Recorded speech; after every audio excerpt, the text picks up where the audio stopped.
Okay, our next interview is with Bob Haines, Jr., who is the son of Bob Haines, Sr., who started a book business a number of years ago. And I think we all know that at some point Bob Jr. got interested. But before that, Bob, what was some of your background? Where did you grow up? Brothers and sisters? What about your parents? What schooling did you have? Those kinds of things. Mm-hmm. I'm a San Francisco boy, true and blue. Reared here. Lived here all my life, except for some stints at college. And I have 2 older sisters and 1 younger sister, and she's passed away now, but I had a German foster sister for 10 years, which is an interesting story in itself, and we can get into that if you wish. I went to high school, all the lower grades here in town, and then I went to Cal Poly State at San Luis Obispo and studied architecture for 6 years. A lot of people don't know that. I do now.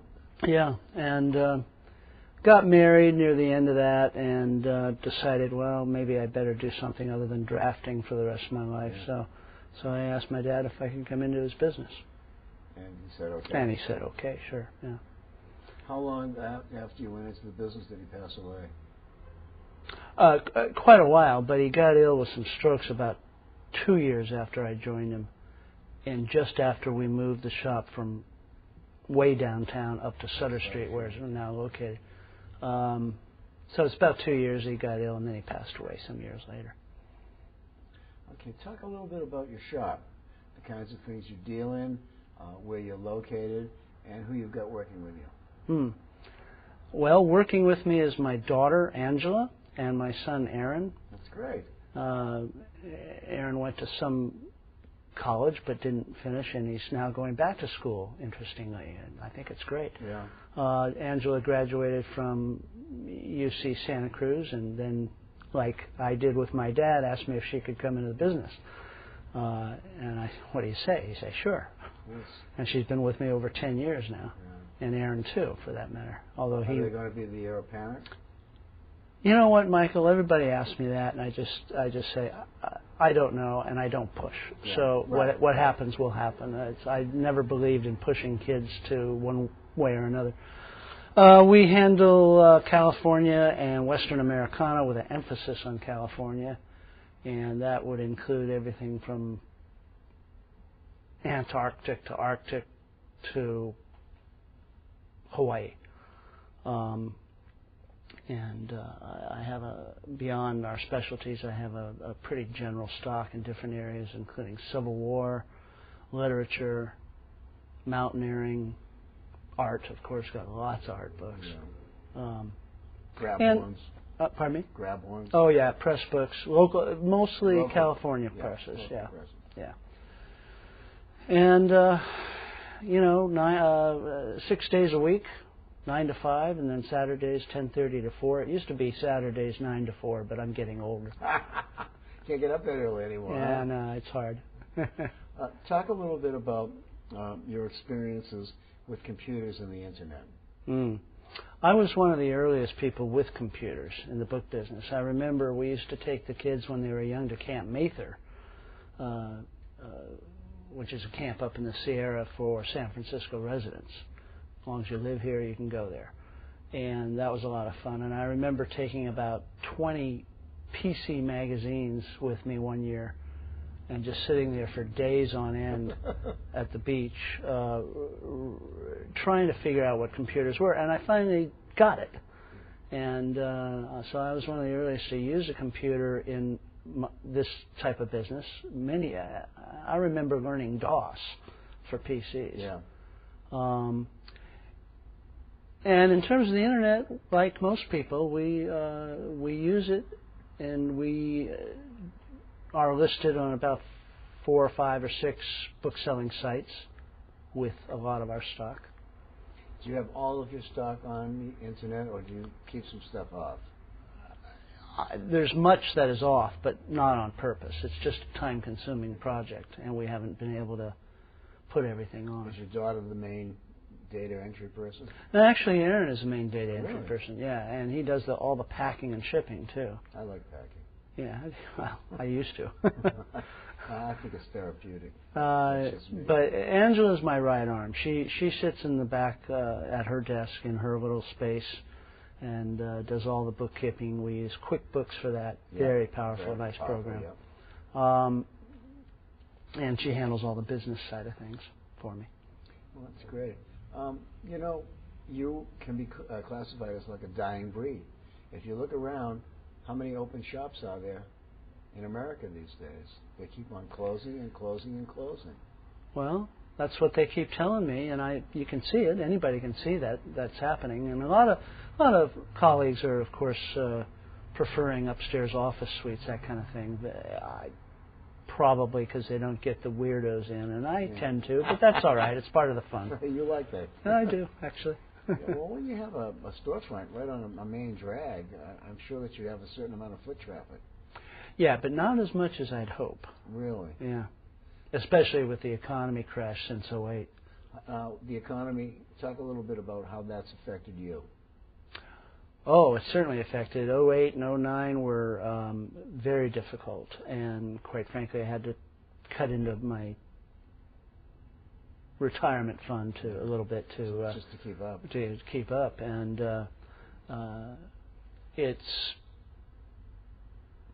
the buying is better. The buying is people better. Need money. They Indeed. Sell things. And I've seen a little upturn in the business since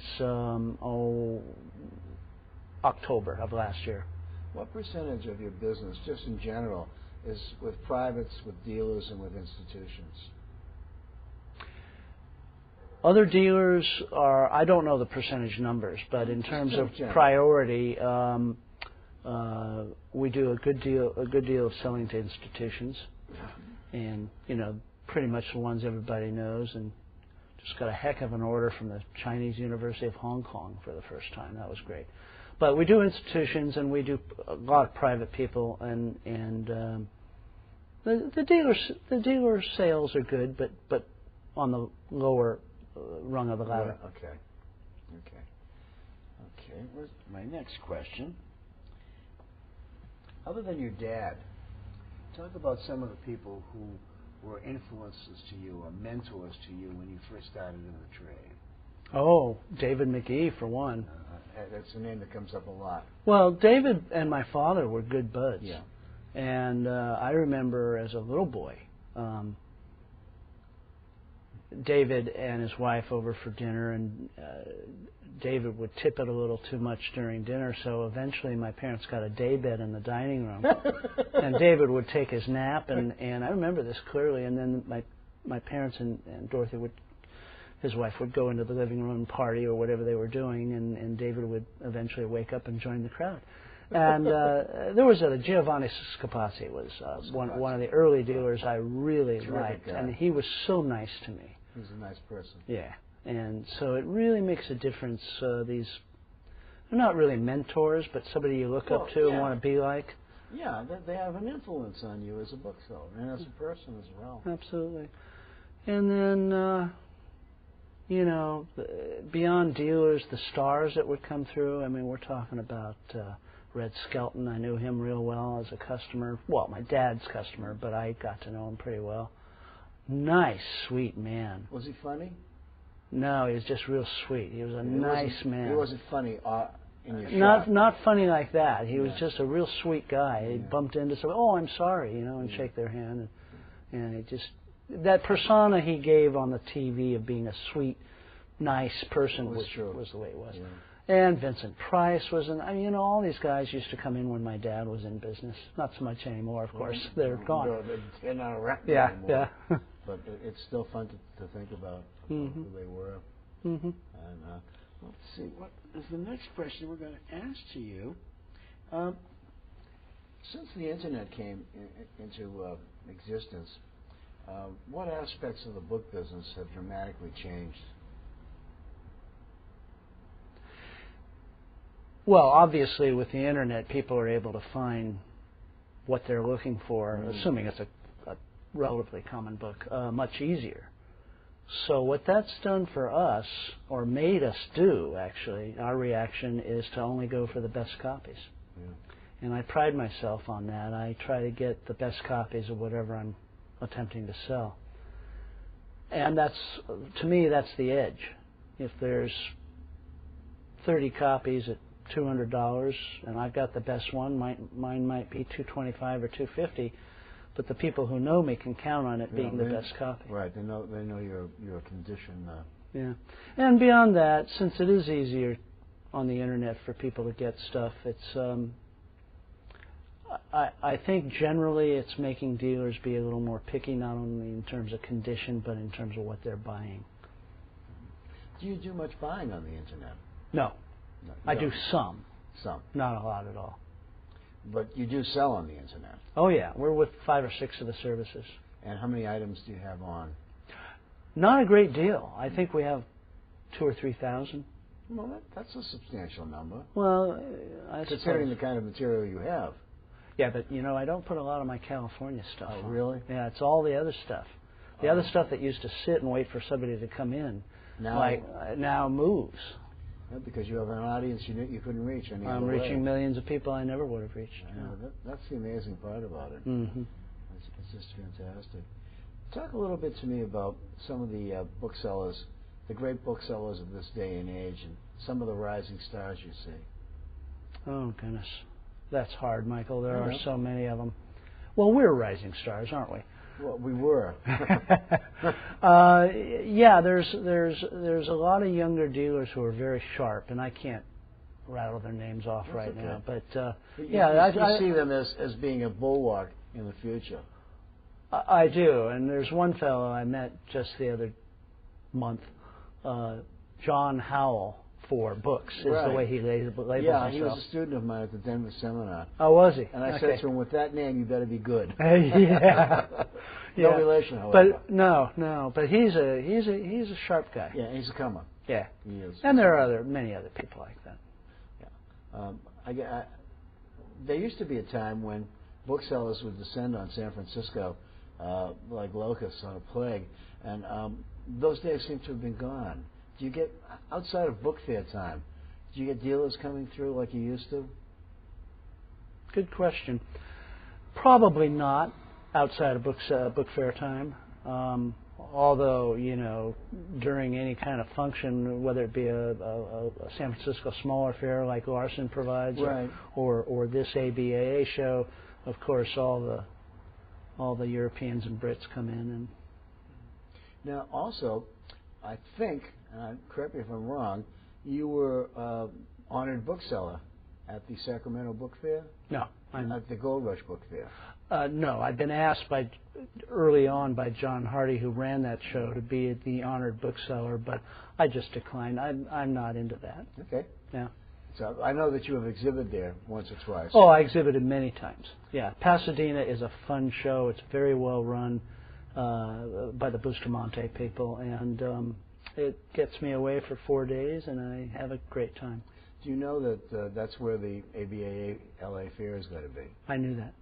And I'm wondering, from your point of view, how do you see that as a venue? Oh, I think it's great. I think they might have considered that years ago. Really? I understand that it's in close proximity to restaurants and hotels and. Oh well, you've got it's right adjacent to the Sheraton. So when you're doing a Pasadena show, if you're staying at the Sheraton, you get tired, you say, okay, excuse me a minute, assistant, I'll be back in half an hour, and you walk 100 yards to the elevator and go right up to your room. It's pretty much like in Boston. Restaurants are abundant. Yeah, that's what I heard. Pasadena's a nice place.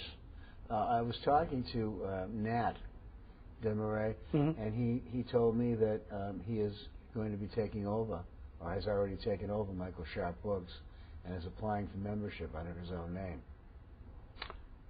It doesn't surprise me, but I had not heard that. Yeah, I just didn't know if you knew anything about it. No, I don't. Well, I think Nat's a guy with a lot of experience in the trade. Mm-hmm. Yeah, he's been around a while. He's been around a long time. Yeah. I'd vote for him. I think he's a good guy and a good dealer. I think he is a good guy. Yeah. What do you think are some of the great challenges we face coming into the next 10 years or so? I mean, based on your background then, your background now, try to, rub your crystal ball a little and see what you see. I don't know, Michael. I've often thought, what would I do if I had to give up the shop? And that may be a possibility because the way things are going, things are on the internet, things are done by computer and PDF files and emails and what have you, and that has forced some open shops to close. I don't want to close. I want to fade away and get foxed, you know. But so from my own personal view, I'll be in it a while, as long as I still your health is there. Yeah. But it's stressful running an open shop, you know, and I've often thought it'd be fun to do it privately from home, but I really like the customer-dealer interaction. Michael Dawson was here a little while ago, and that's sold their shop last year after 60 years in the same location, and he's doing his business out of his apartment. That I knew, yeah. So, you know, there are things happening in the trade. There certainly are, and it's making, well, as I suggested earlier, it's making us go for the better copies, because those are the ones we can move. Yeah. You don't want to have to I've known this for a long time. You don't want to have to apologize for your books. The more you have to apologize, the less you're going to be able to sell it. That's right. Unless it's something so damn rare and scarce that it doesn't make a difference. Then you don't have to apologize. There's no apology. Yeah. You just list what it is. Yeah.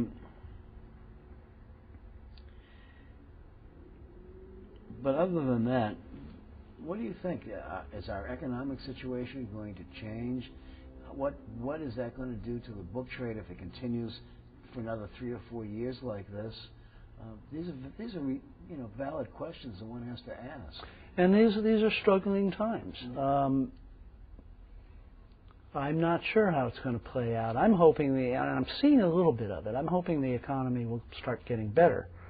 And quite frankly, some might attribute it to the recent holiday season and the book fair time, but I've seen a little bit of increase in general business in the last 6 months. Is that walk-in? Just a combination. In other words, before the crash of '08, people would come in and pick a number, drop $600 and not bat an eye, and that's starting again. I'm seeing some of that starting up again. That's great. Yeah. That makes a lot of sense for a lot of people. Let's see here. I'm going to ask you my final question. Supposing someone came to you and said, Mr. Haines, I'm a young bookseller, and I want to be in the book business.